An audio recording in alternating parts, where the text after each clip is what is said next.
बच्चों आपका लेसन है तोता, जिसके लेखक है रविंद्रनाथ टैगोर। तो पहले आपको हम जीवन परिचय बता रहे हैं लेखक का। तो देखिए जीवन परिचय, रविंद्रनाथ टैगोर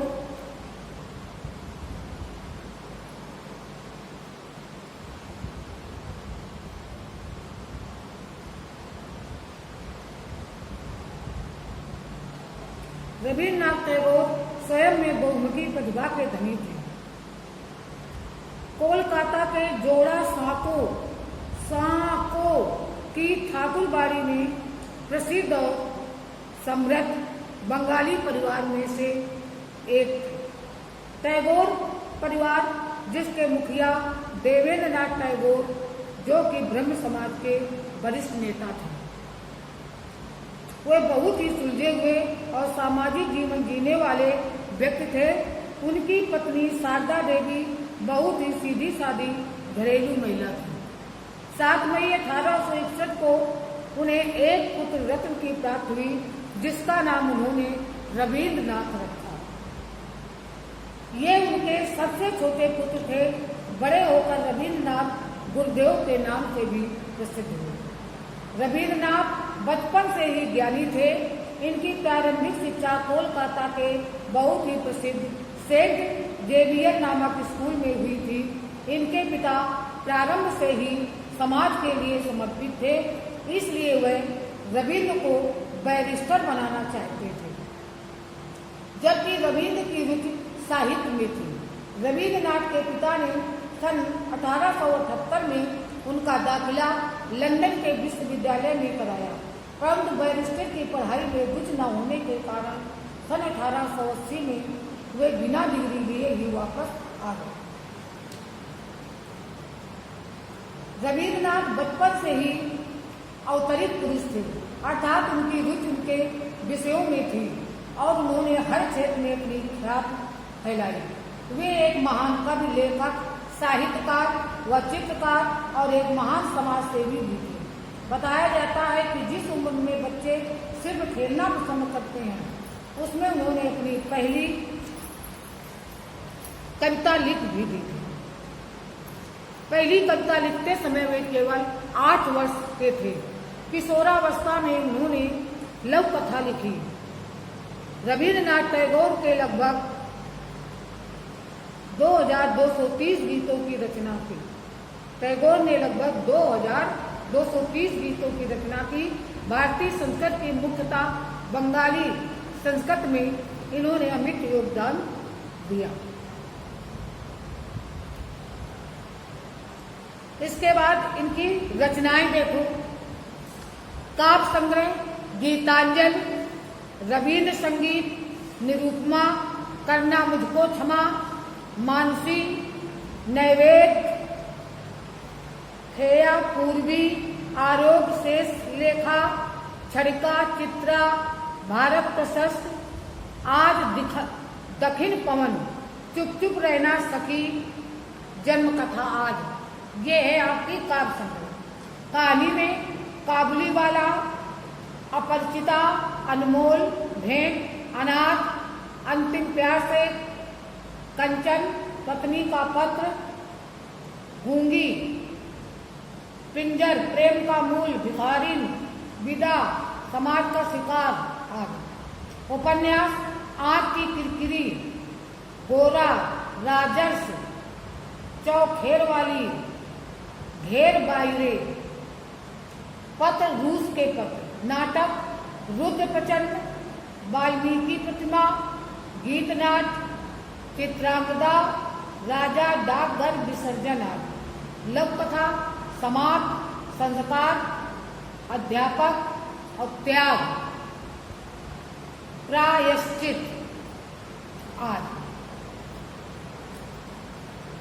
इसके बाद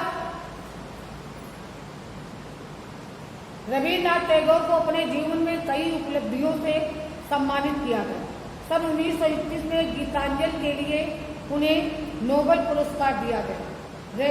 रविंद्रनाथ टैगोर ने भारत को उनकी सबसे बड़ी अमानत के रूप में राष्ट्रगान दिया, जो कि अमर है।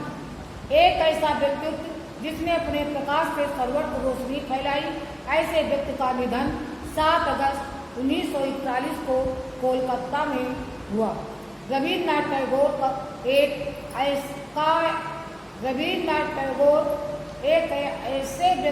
ऐसा व्यक्तित्व है जो मरकर भी सदैव अमर रहे। अब आ जाओ अपना लेसन।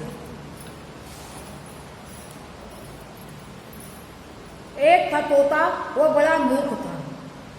गाता तो था पर शास्त्र नहीं पढ़ता था। उछलता था, कूदता था, उड़ता था, पर यह नहीं जानता था कि कायदा कानून किसे कहते हैं। राजा बोले, ऐसा तोता किस काम का, इससे लाभ तो कोई नहीं है। हाँ जरूर है, जंगल में फल खा जाता है, जिससे राजा मंडी के फल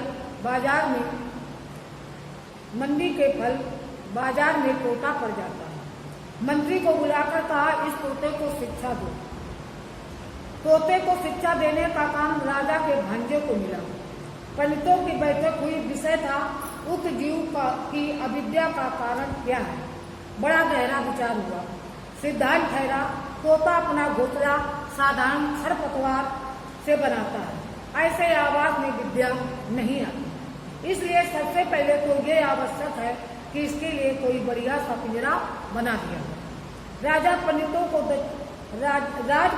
को दक्षिणा मिली और वे प्रसन्न होकर अपने बने घर गए। सुनार बुलाया गया, वह सोने का पिंजरा तैयार करने में जुट पड़ा। पिंजरा ऐसा अनोखा बना कि उसे देखने के लिए देश विदेश के लोग टूट पड़े। कोई कहता शिक्षा की तो इत हो गई, कोई कहता शिक्षा ना भी हो तो क्या, पिंजरा तो बना, इस तोते का भी क्या नसीब है। सुनार को थैलियां भर भर कर इनाम मिला। वह उसी घड़ी अपने घर की ओर रवाना हो गए। पंडित जी तोते को विद्या पढ़ाने बैठे। नस लेकर बोले, यह काम थोड़ी पोथियों का नहीं है। राजा के भांजे ने सुना। उन्होंने उसी समय पोथी लिखने वालों को बुलवाया। पोथियों की नकल होने लगी। नकलों के पहाड़ लग गए। जिसने भी देखा उसने यही कहा कि शाबाश, इतनी विद्या को धरने की जगह भी नहीं रहेगी। नकल नवीसों को लड्डू बैलों पर लाख लाख का इनाम दिए गए। वे अपने अपने घर की ओर दौड़ पड़े। उनकी दुनिया में तंगी का नाम निशान भी बाकी न रहा। दामी पिंजरे को देख रेख में राजा के भांजे बहुत व्यस्त रहते। इतने व्यस्त की व्यस्तता की कोई सीमा न रही। मरम्मत के काम भी लगे ही रहते, पर झाड़ू पोंछ और पालिश की धूम भी मची रहती। जो ही देखता यही कहता कि उन्नत हो रही है। इन कामों पर अनेक लोग लगाए गए और उनके कामों की देख रेख करने पर भी और भी अनेक लोग लगे। सब महीने मोटे वेतन ले लेकर बड़े बड़े संदूक भरने लगे। वे और उनके चचेरे ममेरे मौसेरे भाई बड़े प्रसन्न हुए और बड़े बड़े कोठों बालखानों में मोटे गद्दे बिछाकर बैठ गए। संसार में और अभाव तो अनेक है, पर निंदकों की कोई कमी नहीं। एक ढूंढो हजार मिलते हैं। वे बोले, पिंजरे की तो उन्नत हो रही है, पर तोते की खोज खबर लेने वाला कोई नहीं। बात राजा के कानून में पड़ी। उन्होंने भांजे को बुलाया और कहा, क्यों भांजे साहब, यह कैसी बात सुनाई पड़ रही है। भांजे ने कहा, महाराज, अगर सच बात सुनना चाहते हो तो सुनारों को बुलाइए, पंडितों को बुलाइए, नकल नवीसों को बुलाइए, मरम्मत करने वालों को और मरम्मत की देखभाल करने वालों को बुलाइए। निंदकों को हलवे माड़े में हिस्सा नहीं मिलता, इसलिए वे ऐसी ओछी बात करते हैं। जवाब सुनकर राजा ने पूरे मामले को भली भांति और साफ तौर से समझ लिया। भांजे के गले में तत्काल सोने के हार पहनाए गए। राजा का मन हुआ कि एक बार चलकर अपनी आंखों से ये देखे कि शिक्षा कैसे धूम धड़ाके से और कैसी बगतुक तेजी के साथ चल रही है। तो एक दिन वे अपने मुसाहिबों, मूलगों मित्रों और मंत्रियों के साथ आप ही शिक्षाशाला में आ धमके। उनके पहुंचते ही ड्योढ़ी के पास संग घड़ियाल, ढोल, ताशे, खुर्दक, नगाड़े, तुरैया, ढेरियां, तमामे, ताशे, बांसुरिया, झाल, करताल, मृदंग आदि आदि आप ही आप बज उठे। पंडित गले फाड़ फाड़ कर बूटियां फड़का फड़का कर मंत्र पाठ करने लगे। मिस्त्री, मजदूर, सुनार, नकल नवीर, देखभाल करने वाले उन सभी के ममेरे फुफेरे, चचेरे मौसेरे भाई जय जयकार करने लगे। भांजा बोला, महाराज देख रहे हैं ना? महाराज ने कहा, आश्चर्य, शब्द तो कोई कम नहीं हो रहा है। भांजा बोला, शब्द ही क्यों, इसके पीछे अर्थ भी कोई कम नहीं। राजा प्रसन्न होकर लौट पड़े। ड्योढ़ी को पार करके हाथी पर सवार होने ही वाले थे कि पास के झुरमुट में छुपा बैठा निंदक बोल उठा, महाराज आपने तोते को देखा भी है? राजा चौंके, बोले, अरे हाँ, ये तो मैं बिल्कुल भूल ही गया। तोते को तो देखा ही नहीं। लौटकर पंडित से बोले, मुझे ये देखना है कि तोते को तुम पढ़ाते किस ढंग से। पढ़ाने का ढंग उन्हें दिखाया गया। देखकर उनकी खुशी का ठिकाना न रहा।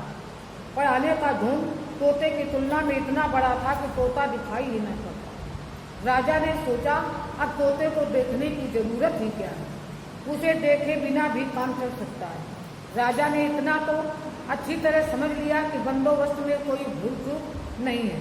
पिंजरे में दाना पानी तो नहीं था, सिर्फ शिक्षा, यानी ढेर की ढेर पृथ्वियों के ढेर पन्ने फाड़ फाड़ कर कलम की नोक से तोते के मुंह में भरकर बिल्कुल बंद हो गया। देखने वालों के रंगोटे खड़े हो गए।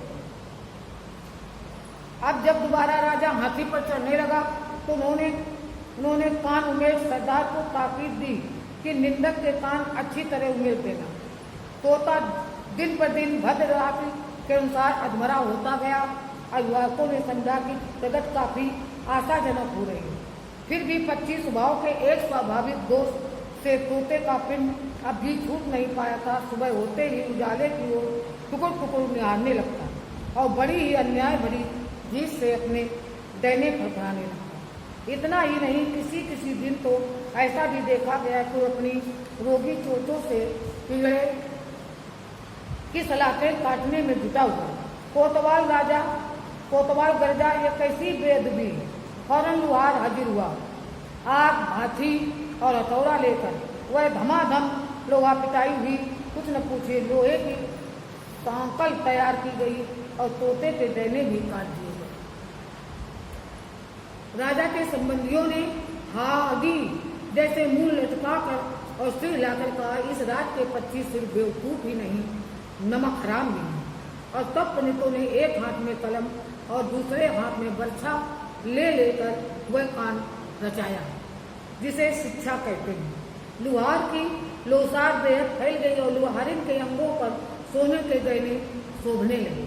और कोतवाल की चतुराई देखकर राजा ने उसे सिरोपा अदा किया। तोता मर गया, कब मरा, इसका निश्चय कोई भी नहीं कर सकता था। कमबख्त निंदक के अफवाह फैलाई कि तोता मर गया। राजा ने भांजे को बुलवाया और कहा, भांजे साहब, ये कैसी बात सुनी जा रही है? भांजे ने कहा, महाराज तोते की शिक्षा पूरी हो गई है। राजा ने पूछा, अब भी वह उछलता पुदकता है? भांजा बोला, अजी राम कही, अब भी उड़ता है? ना, कतई नहीं। अब भी गाता है? नहीं। तो दाना न मिलने पर अब भी चिल्लाता है? ना। राजा ने कहा, एक बार तोते को लाना तो सही, देखूंगा जरा। तोता लाया गया, साथ में कोतवाल आए, प्यादे आए, घुड़सवार आए। राजा ने तोते को चुटकी से दबाया। तोते ने ना हाँ की ना हूँ की। उसके पेट में पोथियों के सूखे पत्ते खड़खड़ाने जरूर लगे। बाहर 9 बसंत की दक्षिणी बयार में 9 पल्लवों ने अपने विश्वासों में मुखलित बन के आकाश को आतुर कर दिया। ये लेसन आपका समाप्त हो गया है। इसकी जीवनी लिखो और इसको याद करो। आपको ही याद करना है।